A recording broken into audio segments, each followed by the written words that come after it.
antes do Lakers ganhar o jogo do Pelicans, a gente teve a vitória do Brooklyn Nets para cima do Miami Heat, com nada mais, nada menos que 45 pontos de Mikal Bridges, recém-chegado do Phoenix Suns. Já tem piadinhas que ele é o Brooklyn Bridges, porque a ponte do Brooklyn é um ponto turístico lá, um marco da região, e o sobrenome dele é Bridges, mas eu até comentei antes do podcast começar que antes das trocas, 2 jogadores do Nets tinham jogos de pelo menos 45 pontos na temporada. Kyrie Irving e Kevin Durant, óbvio. Mas desde a troca do Kyrie Irving, 2 jogadores. Cam Thomas e agora o Bridges. E o Cam Thomas mais de uma vez. O Cam Thomas, 45, acho que ele passou uma. Mas de 40, ele passou em 3 jogos seguidos. É muito incrível. A gente volta para essa era em que o Nets é um time em que todo mundo pode quebrar um recorde, porque eles estão de braços abertos porque você tiver para entregar.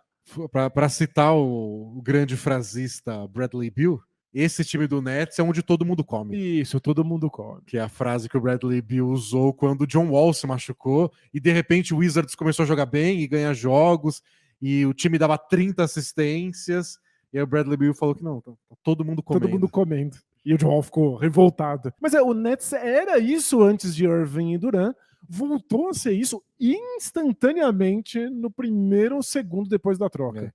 E tiveram umas jogadas bem legais. Tem uma bola de 3 do Bridges mesmo, que é uma boa jogada defensiva, eles pegam o rebote, aí quem pegou o rebote passa pro Dinwiddie, o Dinwiddie passa pro Cam Johnson passa pra zona morta, o Bridges acerta o arremesso, a bola não bateu no chão. Foi só pum, pum, pum, passes diretos. Então, e aí eu fico pensando quando eu vejo esse tipo de coisa. Muito complicado, já que eles não treinaram, já que eles certamente não decoraram todo o playbook, o livro de jogadas do time, que eles tenham ensaiado isso. Provavelmente alguns princípios básicos foram estabelecidos e os jogadores só estão indo ali no feeling.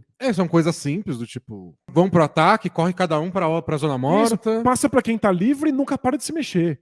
E quando você tem um monte de jogadores minimamente talentosos, esse tipo de coisa funciona. E dá pra ver durante o jogo. Um pedido de jogada e alguém apontava, não, volta, vem. Não é uma coisa ainda tão automática. Mas se você jogar simples, que é uma coisa que faz sentido para esse Nets, porque foi uma das mudanças que o Jacques Vaughn, técnico, fez quando ele assumiu no lugar do Steve Nash. O Nets queria umas coisas extremamente complexas. Uma coisa que elogiaram, o Kevin Durant elogiou, o Kyrie Irving, de como o ataque estava mais simples. Então, se você dá o tablet lá pro Bridges, pro Cam Johnson, pro Dinwiddie, são coisas que eles já faziam. Não são coisas muito complexas. Aquela coisa que todos os jogadores falam. No fim, todo time joga do mesmo jeito, faz as mesmas jogadas, mas tem um nome diferente. Tem jogadas que todo time da NBA faz. E se o Nets está jogando básico, dá para ensinar, dá para. E ontem pareceu um time que estava trocando muitos passes, improvisando pouco e com alguns jogadores individualmente jogando bem. E aí o destaque é o Bridges. Ele fez 45 pontos e eu até fui conferir, porque vendo o jogo, minha sensação foi: ele fez tudo. E aí eu fui lá reassistir os lances e teve pelo menos umas 2 ou 3 jogadas que foi ele de costas para a cesta, sendo marcado por jogadores mais baixos.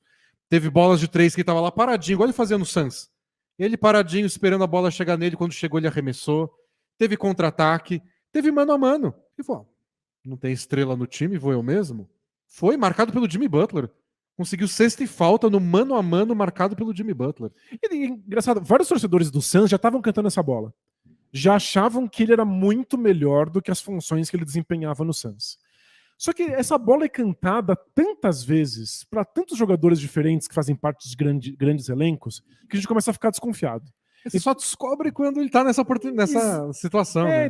O caso que me veio à mente imediatamente foi o Harrison Barnes, que era a 4ª opção ofensiva no Golden State Warriors campeão, mas todo mundo imaginava que se ele tivesse a bola na mão, se ele carregasse a bola pro ataque, se ele iniciasse as jogadas, ele ia ser All-Star. Ele ia estar disputando o MVP. Ele teve essa oportunidade, ele teve essa chance e agora ele é provavelmente a 4ª opção ofensiva no Kings. Ele nasceu para ser uma excelente 4ª opção.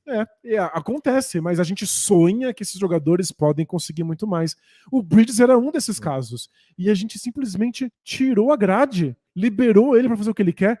45 pontos na fuça. como você disse, de todos os lugares da quadra, de todos os jeitos possíveis. Então, de fato, ele estava limitado pela função do Suns. Isso não é um erro do Suns. Times que são muito Você bons... tem o Chris Paul, você tem o Devin Booker, você tem o DeAndre Ayton, você não vai entregar a bola pro Bridges e falar, joga sozinho.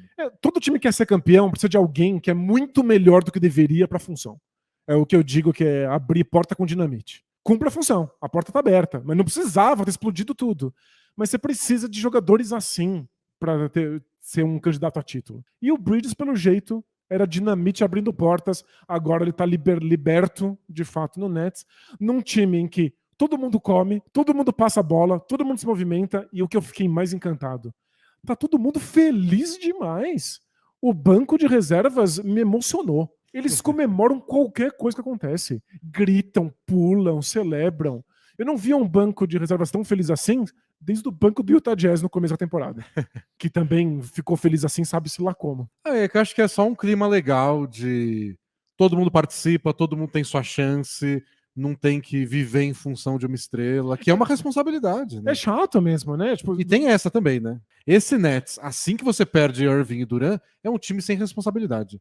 Mas eles começam a temporada em 5º lugar no leste. então, isso é muito engraçado. Então, Provavelmente eles vão para os playoffs. eu imagino o Jacques Vaughn falando, ó, a gente não tem tanta obrigação, mas a gente tá vivo. A gente tem um monte de jogador bom aqui, a gente tá em 5º, a gente vai pros playoffs, então bora lá. A gente tá brigando por coisa... A gente tá brigando por coisas de verdade, ao mesmo tempo a gente não tem obrigação nenhuma de conquistar essas coisas de verdade. Eu não sei quão bom o Jack Vaughn é de discurso motivacional.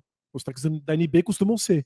Mas ele pode dizer coisas como: ninguém espera nada da gente, então vocês não têm nenhuma pressão, mas se a gente pegar todo mundo de calça curta, se todo mundo entrar de salto alto e a gente vencer, a gente pode fazer estrago nos playoffs. Vamos mostrar pro mundo que tá torcendo contra vocês que vocês são melhores. Todos os críticos e os haters. Vamos mostrar que vocês são melhores do que seriam se o Irving e o Durant estivessem aqui. O jogador da NBA adora esse tipo de bobagem, né?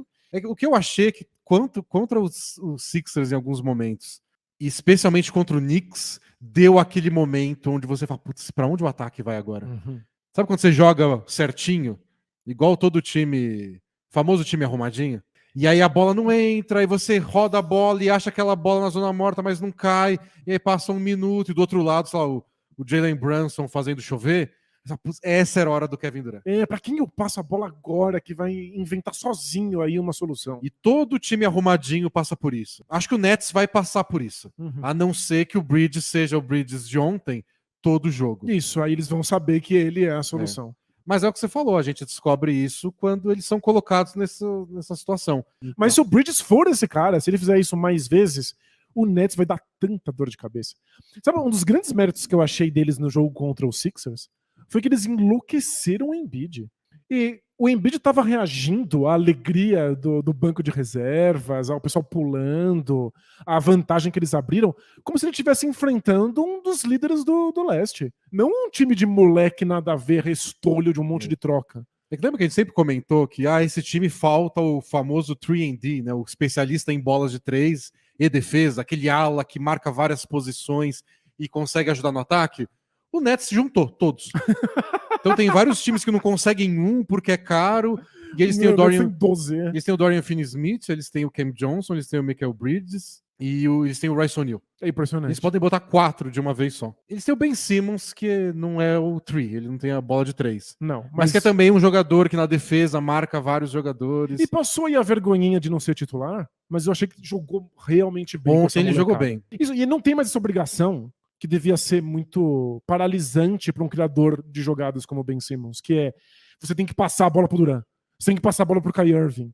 Agora ele passa a bola para quem ele bem entender, para quem estiver se movimentando no lugar certo. É nesses momentos que o Ben Simmons brilha. Primeiras cestas do Bridges ontem foram todos passes do Ben Simmons. Ele vindo e fazendo handoff, soltando a bola pro Bridges atacar, passando para ele arremessar. E uma última observação que eu acho que vale a pena ficar de olho, eu achei que quem poderia sentir um pouco a ausência das estrelas é o Nick Claxton, porque ele vivia das dobras de marcação, claro. Ele vivia dos pick and rolls. É um pivô que fica ali esperando uma ponte aérea. Então ele não é o cara que vai ser beneficiado da bola ficar rodando na linha dos 3, etc. Ontem, por exemplo, ele deu 4 arremessos só, que para ele tem sido pouco. Mas os 2 que ele acertou foram passes do Bridges que infiltrou, usou um bloqueio do Claxton, atraiu a marcação e aí soltou a bola. Se o Bridges virar esse cara, aí o Claxton volta a ter alguém alimentando ele. Aí é bom sinal pro Bridges, pro Nets, pro Claxton, para todo mundo.